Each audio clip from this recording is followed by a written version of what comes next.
Bonjour à tous. Bienvenue au webinaire de Kingspan Itinéraire. J'espère que vous m'entendez. Donc aujourd'hui, je vais vous présenter un webinaire consacré par rapport à la ventilation naturelle et comment la ventilation naturelle peut diminuer la propagation du Covid-19. Alors rapidement, je vais présenter notre société. Donc tout d'abord, c'était Kingspan Itinéraire en France. Kingspan, on fait partie du groupe Kingspan, un très grand groupe Kingspan, dont nous avons plusieurs entités dans le monde entier, à la fois en Europe, mais aussi aux États-Unis. Nous sommes spécialisés depuis plus de 40 ans dans le domaine de la lumière, l'éclairage naturel, la ventilation naturelle et des enfumages naturels. Nous avons plus de 300 collaborateurs en France, plus de 400 chantiers par an, plus de 7000 visites par an en maintenance. Aujourd'hui, donc, je suis Serge Chamandrier. Je travaille tout spécialement dans des solutions de techniques de développement dans le domaine de la ventilation naturelle ou la lumière naturelle. Se joindra en troisième partie mon collègue Célien Thérin, qui est responsable commercial du secteur façade et verre et rénovation, qui vous présentera, lui, les solutions Kingspan Itinéraire et des cas concrets de réalisation avec les problématiques du Covid-19. Donc, je passe au slide suivant. Voilà. Ce webinaire, donc, il se compose de 3 chapitres qui ont par rapport à 3 questions essentielles: le pourquoi, le comment et le quoi. Ok. Ah, oui, une chose aussi essentielle, si vous souhaitez voir les slides en grand écran, il suffit de cliquer sur le bouton droit et vous verrez apparaître, vous pouvez afficher en plein écran.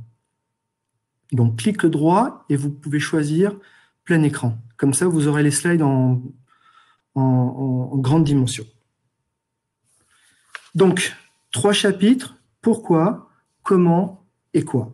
On va commencer par le premier. Quoi.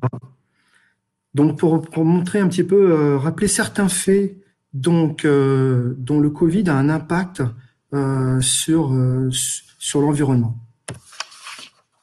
Tout d'abord, un constat ou un fait. Il faut se rappeler que nous passons plus de 80% de notre temps à l'intérieur des bâtiments contre 20% à l'extérieur. Et d'autant plus aussi, la population mondiale vit de plus en plus aussi en milieu urbain qu'en milieu rural, et on travaille de plus en plus dans les bureaux et moins dans les champs, etc. Bien évidemment, ceci a un impact collatéral, je dirais, par rapport au Covid-19, l'impact sur le milieu intérieur. Il y a aussi des évolutions. Précédemment, on avait tendance à travailler essentiellement dans une entreprise.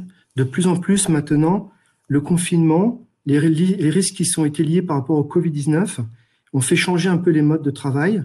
Donc maintenant, on favorise notamment le home office, voire aussi le coworking aussi, dans les zones très urbaines, ou à cause du coût de l'immobilier. Donc tout ceci a un impact assez négatif ou des risques plus élevés au niveau soit à l'usine ou en entreprise ou en coworking, parce qu'on va mélanger les flux. Et en mélangeant les flux, on va augmenter les risques de contamination. Un petit rappel très intéressant, c'est au niveau de l'air intérieur, le fait numéro 2. Il faut toujours avoir à l'esprit que l'air intérieur est bien plus pollué qu'à l'extérieur. Ici, vous voyez apparaître sur ce graphe une étude qui avait été faite par le CSTB entre la pollution intérieure sur votre gauche et la pollution extérieure sur votre droite. Autre point intéressant, il faut savoir, c'est qu'au fil des années, avec les réglementations, la pollution de l'air extérieur a tendance quand même à diminuer, avec notamment au niveau secteur du transport d'automobile, avec la captation des particules fines, etc. La pollution extérieure, globalement, a tendance à diminuer quand même un petit peu dans le temps. Autre rappel, un fait très très important, si on compare la pollution intérieure avec la pollution extérieure, on peut estimer que la pollution intérieure est 10 fois plus importante que la pollution intérieure. Qu'est-ce qu'on va retrouver dans la pollution intérieure? Énormément de choses, donc des éléments d'abord biologiques, surtout biologiques d'ailleurs, déjà l'occupant, c'est-à-dire nous-mêmes, les humains. où justement le Covid va se propager, mais aussi des éléments biologiques comme au niveau des polluants comme laissés par les animaux, les bactéries, les champignons. Vient ensuite tous les matériaux de construction dont généralement on parle des COV. C'est là qu'on va retrouver souvent les composés organiques volatiles. Tous les équipements. Dans les équipements, c'est tous les systèmes de climatisation, de chaudière, le chauffage, etc. Des éléments qui vont à la fois produire de l'humidité ou bien l'inverse, trop d'air sec. Il ne faut pas oublier aussi, à l'intérieur des bâtiments, on va trouver une pollution qui est liée au sol. Essentiellement, on parle beaucoup du radon. Le radon, c'est un gaz inerte qui est radioactif, dont on parle de plus en plus. Et enfin, bien évidemment, quelquefois, la pollution extérieure vient à l'intérieur du bâtiment, mais globalement, ce taux est relativement faible, même en milieu urbain. Alors, les conséquences de ces éléments-là, c'est que du fait que l'on passe plus de temps, plus de 80% de notre temps à l'intérieur des bâtiments, plus une pollution importante, une pollution intérieure, donc ça, pour information, c'est le symbole de la pollution intérieure. Donc, il y a des conséquences assez fortes, notamment des maux de tête, de l'absentéisme. On va retrouver beaucoup de fatigue, de l'irritation, des inconforts thermiques. Quand je dis inconfort thermique, c'est trop chaud, trop froid, trop humide, etc. Des difficultés, bien sûr, de respiration. L'OMS, elle a estimé, d'ailleurs, en 2012, dans le monde, qu'il y a à peu près 4,3 millions de morts dans le monde dues à la pollution intérieure. Alors maintenant, nous allons parler des modes de transmission du virus, du Covid, des petits rappels. Il existe en vérité 3 modes de transmission du virus. Le premier mode de transmission de virus, imaginons que vous avez une personne dans une assistance, dans un groupe, qui est contaminée, qui ne porte pas de masque, aussi bien la personne contaminée que la personne non contaminée. C'est le risque le plus élevé. Donc, c'est pour ça que ce risque est vraiment très, très important quand vous avez une distance inférieure, on va dire, à 1,50 m. 1 mètre, c'est un petit peu juste. 2 mètres, c'est un peu plus large. Mais on s'accorde à dire qu'1,50 m est la limite telle qu'elle. Et sans masque, les risques sont vraiment très, très élevés d'être contaminés et vous allez voir pourquoi. Je vais faire une petite explication au niveau de pourquoi la transmission devient très importante lorsqu'on ne porte pas de masque et lorsque vous êtes en face d'une personne contaminée et une autre personne saine. Lorsque une personne contaminée va expirer, c'est-à-dire rejeter l'air, quand une personne parle normalement, on expulse à peu près 50 gouttelettes. Si vous avez une parole forte, on peut générer jusqu'à 1000 gouttelettes par minute. Et cette fois, quand vous avez une toux, c'est plus de 3 000. Et quand vous avez un éternuement, c'est plus de 40 000 gouttelettes. Dans une personne contaminée, peut contenir, dans chaque gouttelette, vous pouvez contenir à peu près 5000 virus. Donc, si vous faites la multiplication, vous voyez qu'on atteint des chiffres très, très importants. À l'inverse, une personne qui est saine, on estime, d'après les dernières études, qu'il faut à peu près inspirer 1000 virus pour dépasser la capacité naturelle de notre défense immunitaire.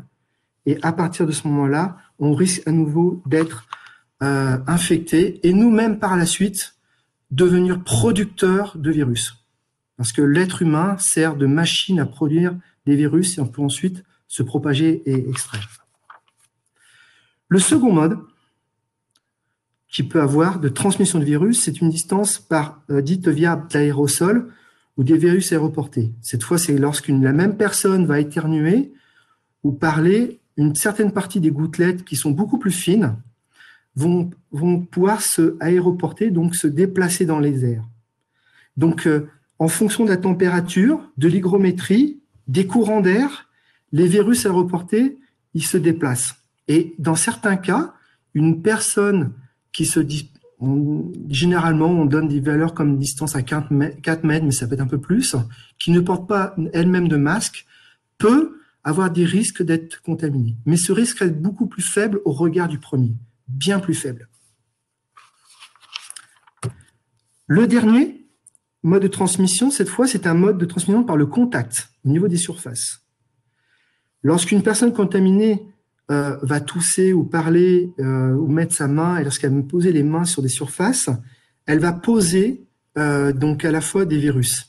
Et bien évidemment, à partir de 1,50 m, beaucoup de gouttelettes, quand vous parlez ou quand vous éternuez, vont tomber par l'effet gravité.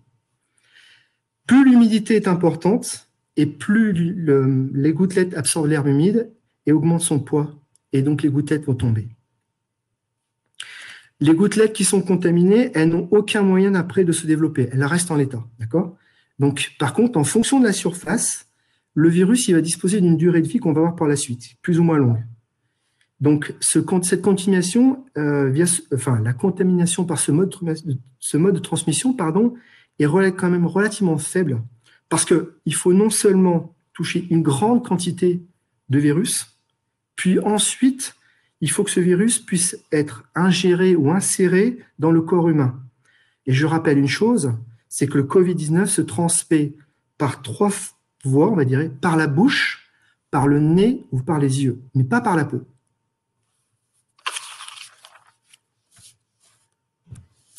Donc, si je reprends les 3 modes de transmission que nous avons vus précédemment, nous avons donc soit par la distance inférieure, on va dire à 2 mètres ou 1,50 m, tout ceci dans le cadre d'un exemple où vous n'avez pas de masque, on est d'accord? Ensuite, par la voie seconde, par la voie aérienne, et enfin par la voie au niveau des surfaces. OK?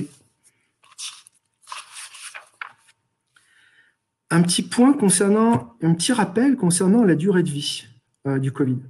Le Covid, le virus, comme tout virus, ont une durée de vie quand même assez limitée, généralement dans le temps, mais cela dépend fortement. C'est à titre d'exemple, ce sont des valeurs que je vous donne.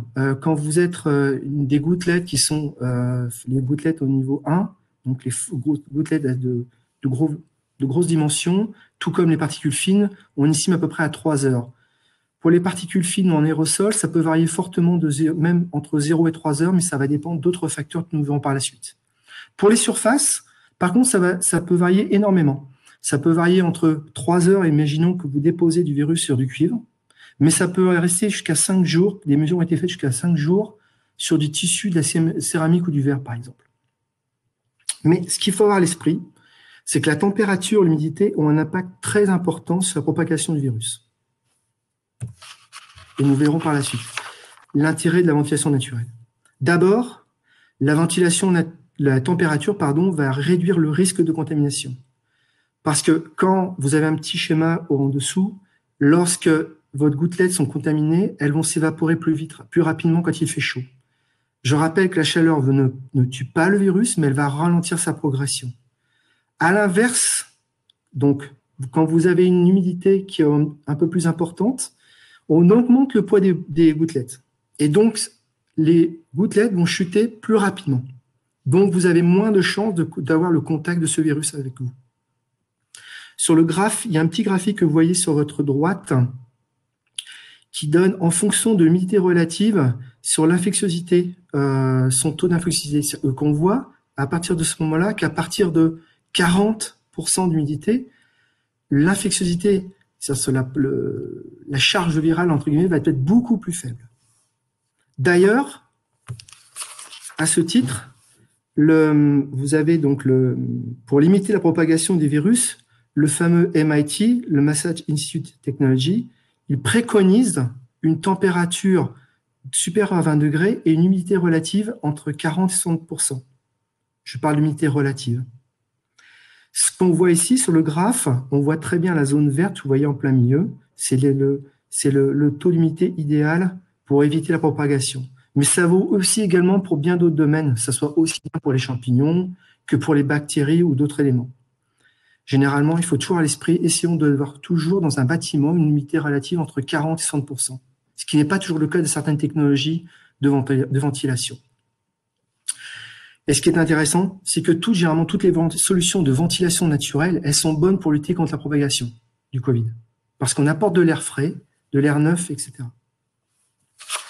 Maintenant, je vais vous montrer quelques exemples pour montrer le cas de contamination quand on travaille en espace clos. Imaginons, donc, qu'est-ce qui va se passer dans un espace clos?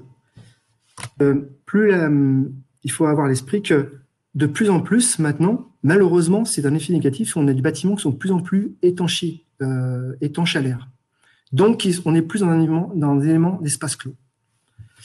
Donc, on imagine qu'une personne qui est contaminée, qui est représentée en rouge, reste avec une autre personne qui est saine dans le même espace clos. La concentration, au fur et à mesure du temps, la charge virale, dans le temps, elle va augmenter au fil des heures.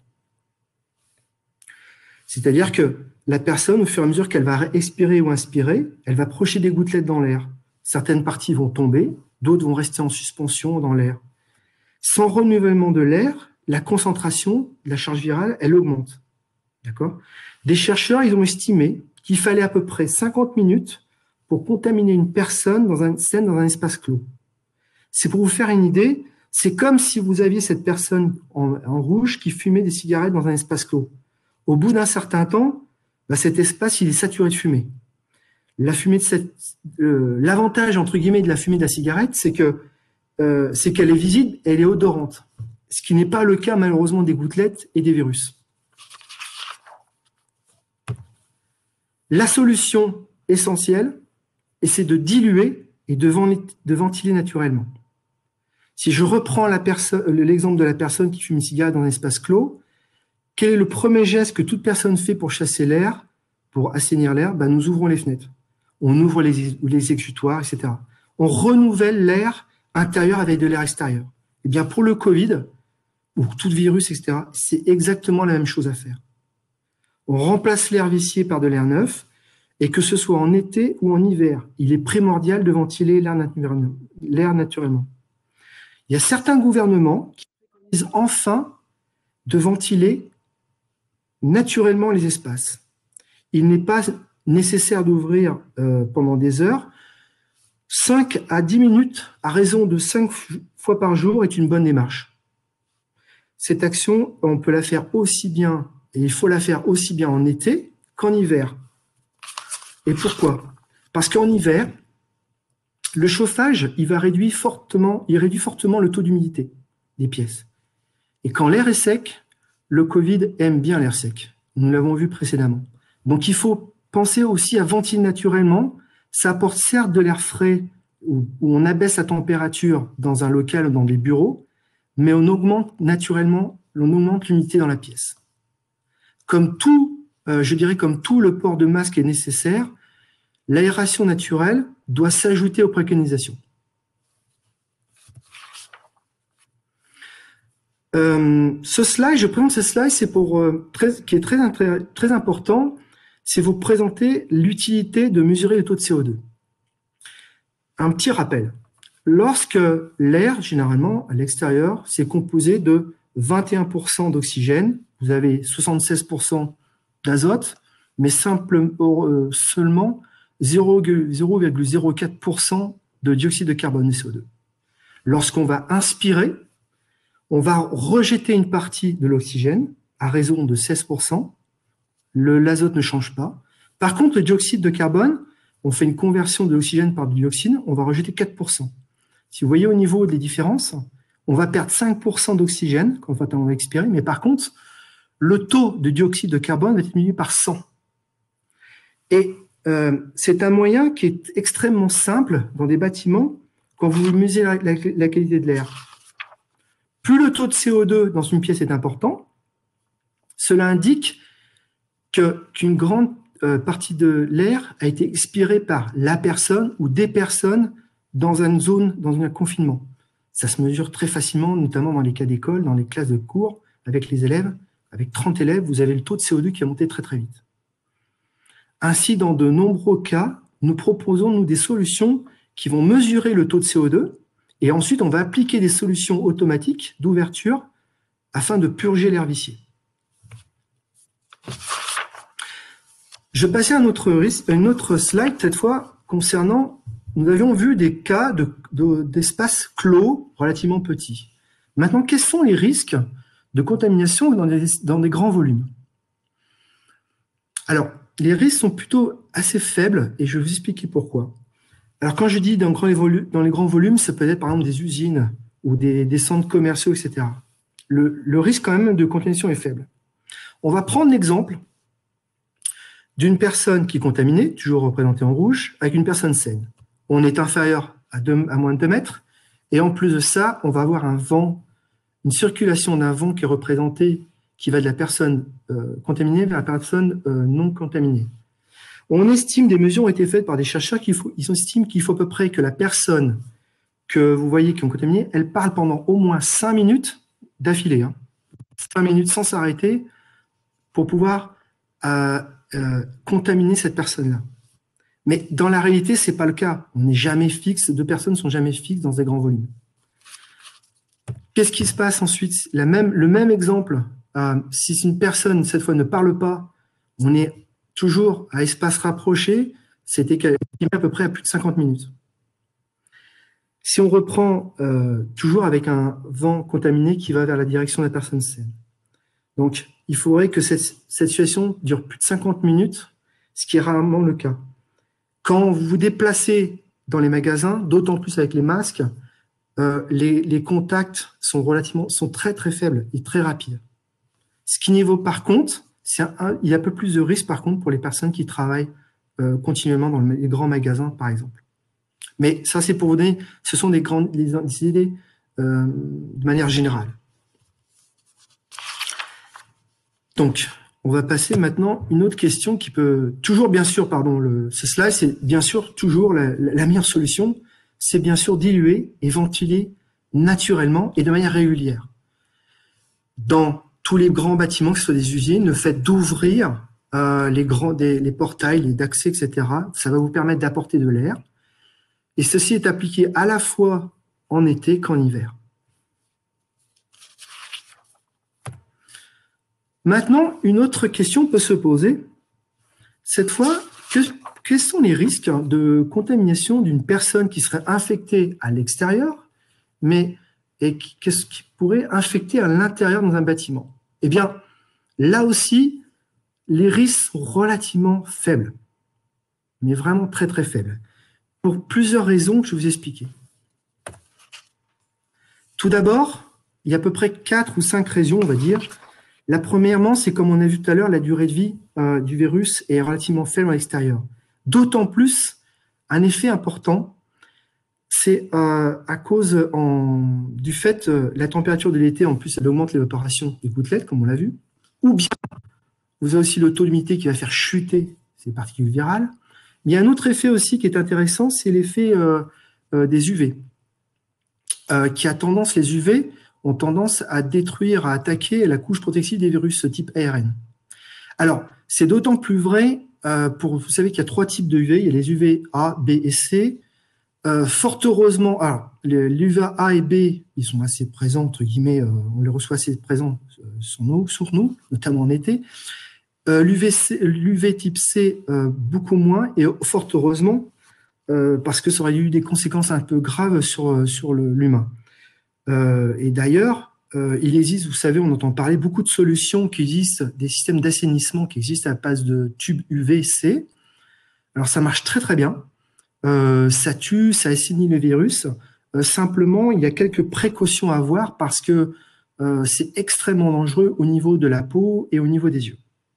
Donc, ces systèmes qu'on entend parler, il faut faire très attention.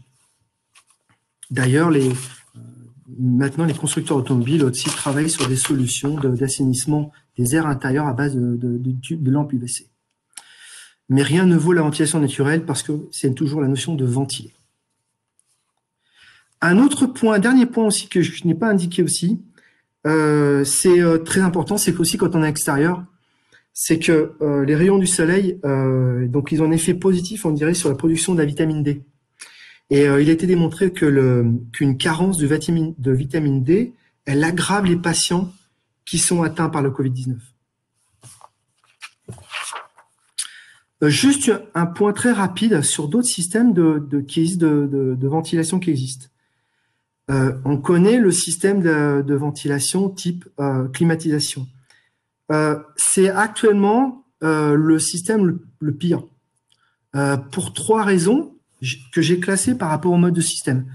D'abord, une climatisation, elle fonctionne en circuit fermé. C'est-à-dire que l'air est repris, elle n'est pas renouvelée, il n'y a pas de système d'échange avec l'air extérieur, Et en plus, dans certains cas, c'est que vous allez propager de l'air qui peut être pollué vers une autre salle. Okay. L'humidité est relativement faible. C'est un problème très connu au niveau de la climatisation. C'est qu'on a faible, on réduit énormément l'humidité, d'où les problèmes d'asthme, etc.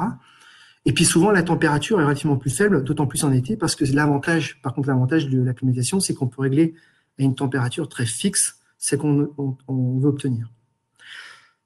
D'autres systèmes qui existent, par exemple, il y a le système de VMC. Alors, les systèmes de VMC sans recyclage d'air, c'est OK. On va dire que les risques sont assez faibles. Ce qui n'est pas le cas, par contre, pour un VMC avec recyclage d'air intérieur, parce que là aussi, on va essayer de reprendre de l'air intérieur qu'on va mélanger avec de l'air extérieur. Donc, on a tendance à recirculer le système et pouvoir repropager des virus dans d'autres salles. Mais le risque est élevé, mais comparé à la climatisation, c'est moindre. On a vu un petit peu tous les points ici. On va parler maintenant de comment.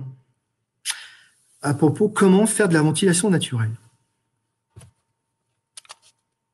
Alors, pour ventiler des bâtiments de manière naturelle, ventiler, c'est quoi? C'est échanger, on va créer des mouvements d'air, on va créer des échanges entre l'extérieur et l'intérieur. D'accord? Il existe 3 moteurs essentiels. Vous avez d'abord la force motrice par la convection thermique. Cette fois, ce sont les mouvements, ils sont créés par un différentiel de température après de pression. On dit toujours que l'air chaud monte et l'air froid descend. Donc, ces mouvements permettent de ventiler dans des bâtiments. Lorsqu'on va ouvrir, on va créer ce phénomène de convection thermique de mouvement. Un autre second moteur qui est très important, qui est très très fort justement, c'est la force motrice éolienne. C'est-à-dire qu'on va capter des vents dominants pour augmenter les débits d'air d'entrée et de sortie d'air dans un bâtiment. C'est pour cela que nous faisons des études où nous sommes capables de faire de produire ce qu'on appelle des rosées vents. Sur ces rosées vents, nous allons voir quelles sont les statistiques, les valeurs mini, les valeurs maxi au niveau des vents sur une zone précise. Et ça va nous permettre après d'orienter le client pour dire, compte tenu de l'orientation, la topologie, nous préconisons d'utiliser l'ouverture de telle ou telle manière pour pouvoir avoir une force motrice éolienne importante et de ventiler naturellement sans aucune énergie. Enfin, il y a une autre force qui est la ventilation nocturne, qu'on appelle aussi du night cooling ou du night purging, etc. Bon, ça, c'est un dérivé de la convection thermique, mais utilisé en été. Généralement, cela fonctionne entre 23h et 6h, lorsque la température extérieure est plus faible que la température intérieure. Et donc, vous allez avoir des mouvements d'air importants qui se créent, ce qui permet souvent en été, lorsque le bâtiment, l'inertie a fortement été importante et le bâtiment a énormément chauffé durant la journée, on va pouvoir décharger ce surplus de chaleur durant la nuit pour pouvoir un bâtiment qui est baissé fortement, où la température a fortement baissé, pour repasser à nouveau une nouvelle journée chaude. Alors, comment sont les moyens? Vous avez vu ces 3 moteurs. De quelle manière il est possible? Alors, il y a différents types. On appelle ça soit des ventilations, on peut appeler ça mono-exposé. Mono-exposé, ça veut dire que vous avez une ouverture que d'un côté. Et là, on va pouvoir travailler à la fois sur la convection thermique, ou bien la force éolienne, mais aussi la ventilation nocturne. C'est possible. Une ventilation qui est beaucoup plus intéressante, qui est beaucoup plus puissante en tout cas, c'est quand on travaille en ventilation transversale. C'est-à-dire qu'on va prendre l'air frais va arriver d'un côté et on va chasser l'air chaud d'un autre côté. On essaye, justement, dans certaines installations, c'est de combiner ça, comme l'image que vous voyez sur votre droite, avec une cheminée thermique. On peut faire dans les deux sens. C'est qu'en plus, on va utiliser les gradients de hauteur qui ont une cheminée thermique, c'est une sorte de moteur assez puissant pour pouvoir pousser. L'air chaud va monter très rapidement et on va créer un courant d'air. Les ventilations traversantes aussi, elles peuvent se faire aussi en toiture. Donc, à la fois l'air frais va descendre, mais aussi va s'échapper. On a différents types de systèmes. Donc voilà tous les systèmes de ventilation. Et enfin, la ventilation nocturne aussi, je répète, c'est utilisé à la fois en hauteur en toiture ou bien en façade. C'est surtout en été. Et là, le delta de température à partir de 23 heures, en gros jusqu'à 6 heures du matin. Et bien à ce moment-là, on va pouvoir véhiculer, chasser, diluer énormément. J'ai fait un rapide tour de toutes les solutions et du pourquoi et du comment. Et maintenant, je vais laisser la main à mon collègue Célien, qui va vous parler de quoi, quelles sont les solutions que nous avons à proposer. À toi, Célien. Bonjour à tous. Donc, merci à Serge pour la belle présentation. On va faire le tour de qu'est-ce qui est possible d'être fait avec les solutions Kingspan Lighten Air. Serge nous a montré dans la dernière diapositive comment on pouvait ventiler, par quel biais, aussi bien en toiture comme façade, et qu'est-ce qui pouvait être efficace d'un point de vue évacuation du virus. Et ça nous amène à nos solutions de Kingspan Lighten Air, qui sont des solutions principalement historiquement de toiture, puisque nous sommes fabricants, installateurs et mainteneurs de systèmes de désenfumage, d'éclairement et de ventilation. Et sur cette diapositive-là, vous avez les possibilités pour ouvrir en toiture et pour pouvoir ventiler. Si vous avez, par exemple, dans vos bureaux, un lanterneau d'éclairement fixe, vous avez la possibilité de le motoriser et de pouvoir ventiler, et ça va vous amener à réduire le risque par rapport à la circulation du virus, comme Serge nous l'a présenté dans les diapos précédentes. Donc, dans cette gamme de lanterneaux, on a plusieurs possibilités par rapport à votre toiture, que ce soit du neuf ou de la rénovation, plusieurs types d'adaptation, plusieurs types d'isolation et aussi plusieurs types de pilotage. On va pouvoir travailler ensemble sur des scénarios par rapport à ce dont vous avez besoin in fine sur vos sites.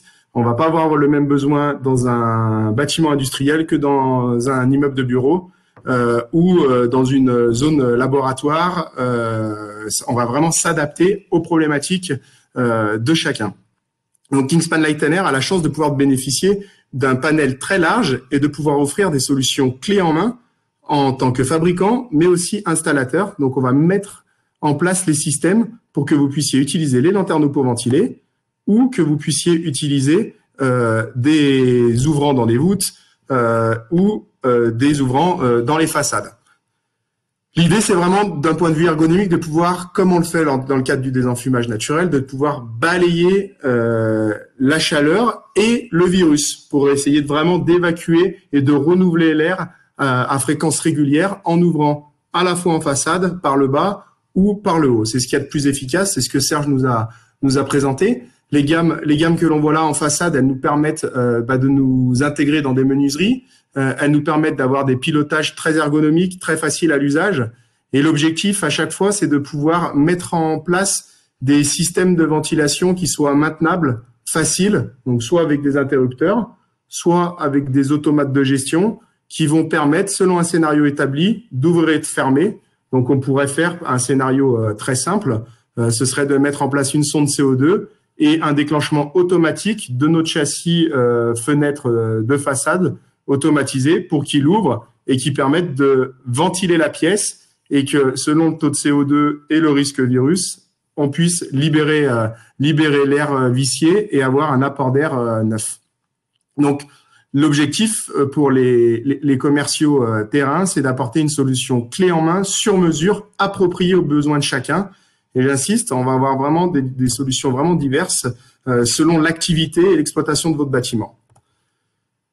On a deux exemples parlants qui sont le premier, qui est le Descopolitan à Paris-Voltaire. C'est un espace de coworking où il y a sur la façade 150 châssis à glace, châssis Ecoglass Premium qui servent dans 90% des cas uniquement à ventiler, qui marchent par bloc de 3 ou de 5, et les personnes jouissant de l'espace de coworking peuvent appuyer sur l'interrupteur, ouvrir quand bon leur semble, et refermer quand ils considèrent que c'est assez ventilé. On a aussi une partie de ces ouvrants qui servent en désenfumage et qui ont l'option ventilation, comme on vient d'évoquer, qui peut avoir le double emploi. L'objectif là pour le Descopolitan, l'enjeu majeur, c'est de pouvoir par bloc de bureau avoir une gestion individualisée de l'espace, et dans le cadre de notre problématique du jour, de permettre de ventiler dès qu'on atteint un certain seuil de personnes pour supprimer au maximum le risque de propagation du virus.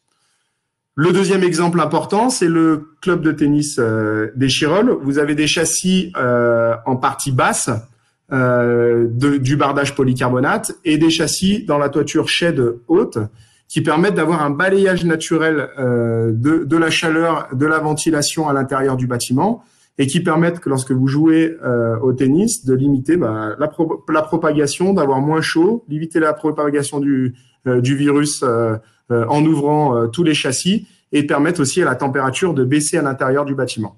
On a des grosses surfaces vitrées en polycarbonate qui sont orientées nord, mais qui amènent quand même un apport de chaleur en été. Et le fait d'ouvrir nous permet de libérer la chaleur, en plus de libérer le risque de contamination liée au virus. Donc, c'est deux exemples intéressants par rapport à la problématique chaleur, la problématique Covid. Et nous avons dernièrement eu des demandes bien spécifiques, bien ciblées par rapport à la problématique Covid chez des industriels. Le premier, chez un fabricant de carrelage de la vallée du Rhône. Nous avons été contactés par le CHSCT qui avait un besoin de départ d'apport de lumière naturelle. On est dans un site industriel avec des éléments éclairants qui étaient très sombres et dans certaines zones inexistants. Donc le besoin initial, c'était la lumière naturelle. C'est un chantier qui était prévu il y a 2 ans, qui ne s'était pas fait. Et suite aux prérogatives demandées par le CHSCT au niveau du Covid-19, il a été demandé d'adjoindre à ce besoin de lumière naturelle une solution de ventilé pour pouvoir exploiter et rouvrir très rapidement l'atelier suite en post-confinement. On a donc proposé une solution où on a transformé les voûtes existantes en intégrant dans ces voûtes des ouvrants qui permettent de ventiler. Ils ouvrent leurs portes de quai et cela permet de supprimer l'air vicié et de supprimer au maximum la propagation du virus dans cet atelier. On augmente par la même occasion le confort à l'intérieur de l'industrie avec un apport de lumière conséquent adapté à la typologie du bâtiment. Donc, on fait d'une pierre deux coups. Initialement, on était là uniquement pour améliorer le confort par rapport à la lumière naturelle. La partie Covid-19 est venue dès le mois de mars et a engendré un nouveau besoin sur lequel on s'est adapté et on a mis en place un système qui permet de répondre aux deux problématiques. On a un autre exemple intéressant qui est une usine d'un fabricant automobile majeur dans les Hauts-de-France. C'est un peu le même schéma. On avait historiquement un besoin d'éclairement naturel par la façade pour éclairer cet atelier qui était très sombre. C'est un dossier qui était en cours depuis 3 ans. Il s'est accéléré à cause du Covid, puisque la médecine du travail a imposé à ce que l'on ventile pour pouvoir supprimer le risque au maximum de propagation du virus. Donc initialement, on aurait dû découper le bardage et mettre des bandes éclairantes. Et on a apporté une solution différente puisqu'on a découpé le bardage, on a mis des ouvrants qui amènent de l'éclairement naturel, mais qui nous permettent surtout de ventiler et de supprimer l'air vicié et de répondre aux besoins de la médecine du travail. On a eu plusieurs cas comme ça, on aurait pu en montrer d'autres, mais l'objectif majeur de ces 2 dossiers-là, c'était de pouvoir ventiler et de limiter le risque, la propagation du virus à son maximum. On en vient aux questions suite à la présentation de Serge et de moi-même. Donc, on vous écoute via le chat pour pouvoir y répondre. Serge va me rejoindre. On va être obligé de mettre nos masques et j'espère que vous nous entendrez tout autant. Est-ce qu'il y a des questions?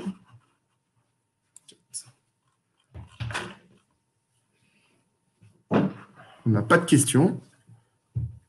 Je pense que c'était le bon moment pour vendre de la chloroquine plutôt que de présenter des solutions de lanterneau et de ventilation.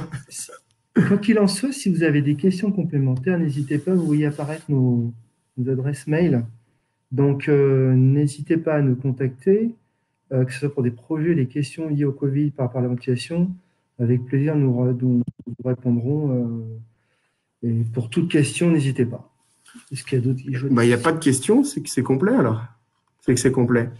Donc, on est tous disponibles là chez Kingspan Light & Air pour venir apporter des solutions, que ce soit pour des locaux tertiaires, industriels ou des surfaces de vente. Et on va adapter des solutions sur mesure, clés en main, pour répondre à ce besoin de ventilation dans cette période particulière, mais aussi pour des problématiques liées à la chaleur, puisque quand on ventile, ça nous permet d'évacuer les calories et donc de faire d'une pierre deux coups. S'il n'y a pas de questions, on va pouvoir tous repartir sur nos activités. On vous remercie pour l'attention particulière que vous avez apportée. Ah, il y a une question. Tu la vois où? Ah, alors, pour Jean, qui demande la ventilation naturelle, donc on augmente les besoins en chauffage en hiver. Effectivement, à part si on habite sous les tropiques, à partir du moment où on ouvre et qu'on a des températures inférieures à 10 degrés, on va faire baisser la température à l'intérieur du bâtiment. Et le risque d'augmenter le chauffage est un risque à prendre en compte.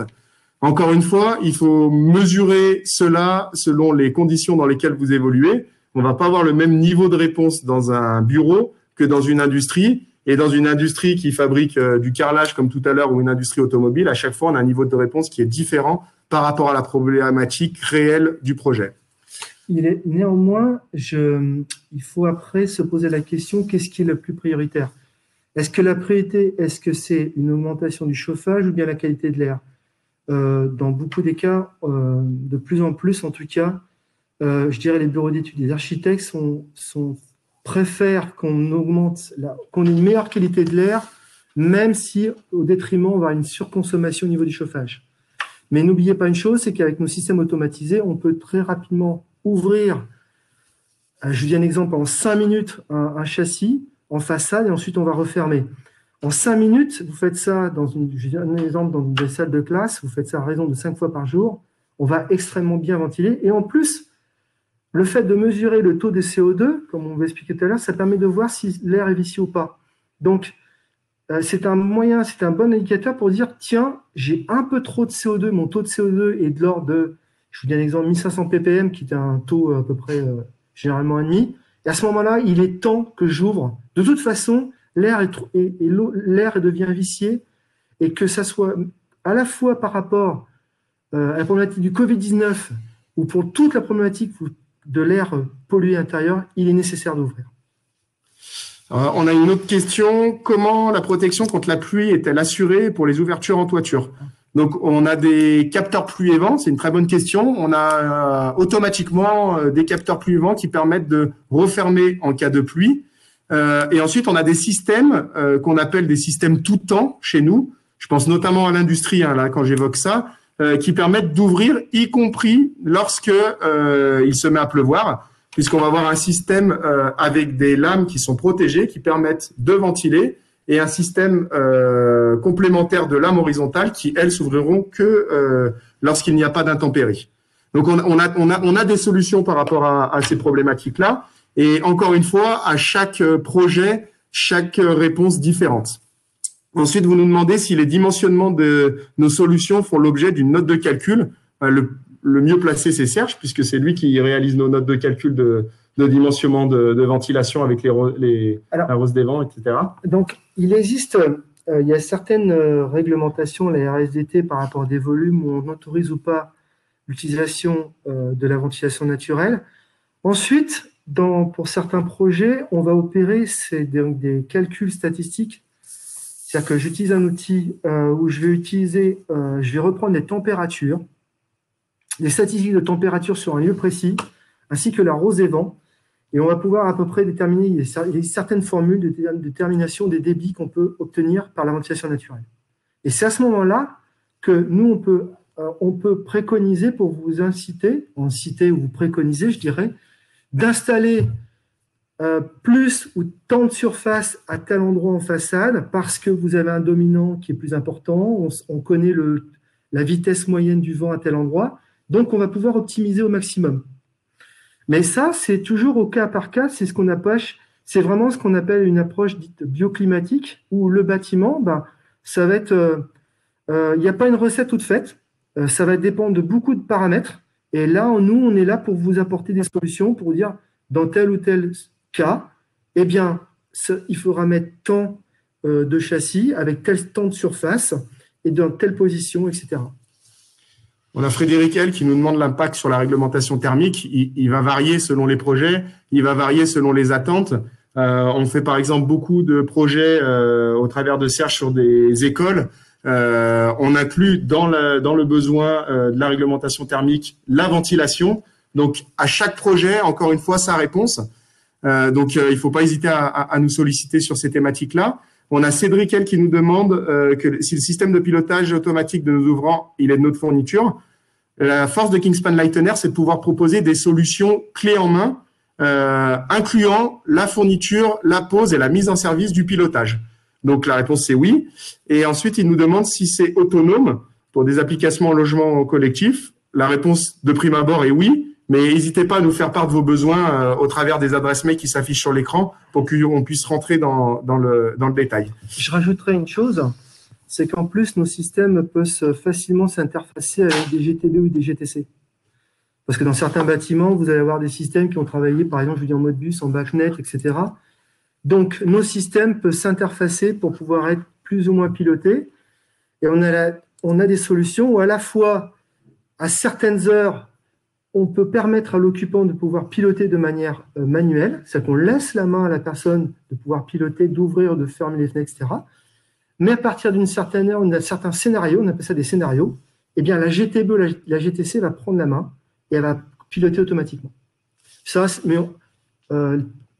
tout est possible en termes de faisabilité, c'est par rapport à un cahier des charges, et bien sûr, à l'approche bioclimatique, l'orientation du bâtiment.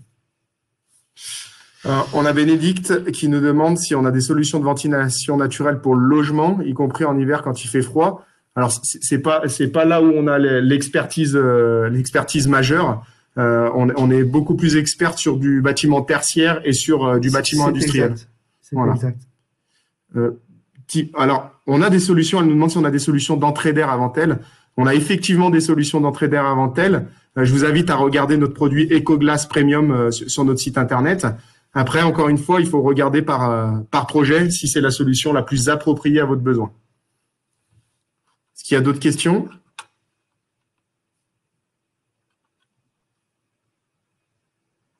Non. Eh ben, on va pouvoir clôturer cette belle présentation. On remercie à nouveau Serge parce que c'est lui qui a fait le gros du boulot. Non. Et puis, il y aura d'autres webinaires sur d'autres thématiques. Donc, nous restons à votre disposition pour celles qui concernent la ventilation liée au Covid. Bonne journée. Bonne journée. Au revoir.